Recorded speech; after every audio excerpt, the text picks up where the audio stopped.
নমস্কার বন্ধুরা, যে যেখানে আছো সবাই ভালো আছো। বড়দিনের অনেক অনেক সবাইকে শুভেচ্ছা। ছোট চিংড়ি মাছ দিয়ে বাঁধাকপির তরকারির আজকে একটা রেসিপি শেয়ার করলাম। বাঁধাকপি সিদ্ধ করে নিয়েছি। বাঁধাকপি সিদ্ধ করে নেওয়ার পরে 5 ফোড়ন, তেজপাতা ফোড়ন দিয়ে আলুগুলো সব ভেজে নিচ্ছি। আলুগুলো একটু লাল লাল করে ভাজা হয়ে গেলে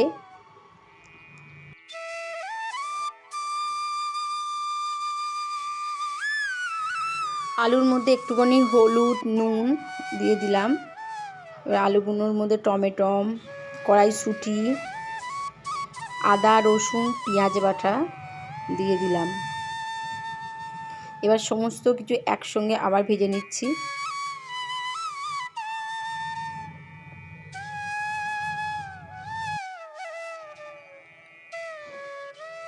এবার সিদ্ধ করা বাঁধাকপি দিয়ে দিলাম। এবার সিদ্ধ করা বাঁধাকপি দেওয়ার পর এবার ভালো করে বাঁধাকপিটাকে ভেজে নিতে হবে। একটু লাল লাল করে ভাজলে টেস্টটা ভালো হবে।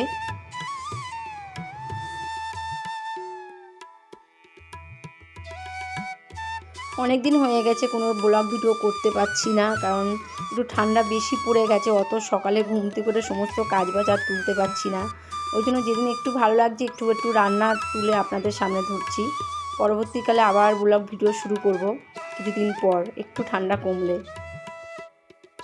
একটুখানি গরম মশলা দিয়ে দিলাম, একটুখানি চিনি দিয়ে দিলাম। এবার ভালো করে ভাজতে থাকবো। যত বাঁধাকপি ভাজবো বাঁধাকপির টেস্টটা ভালো হবে। ভাজা মোটামুটি হয়ে গেছে। অল্প একটু পরিমাণে জল দিয়ে দিলাম।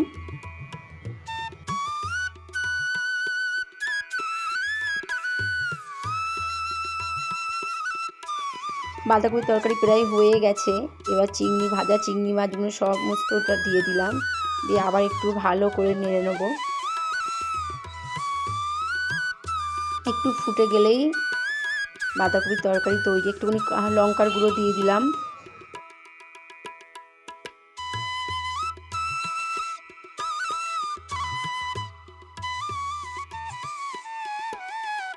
বাঁধাকপির তরকারি তৈরি।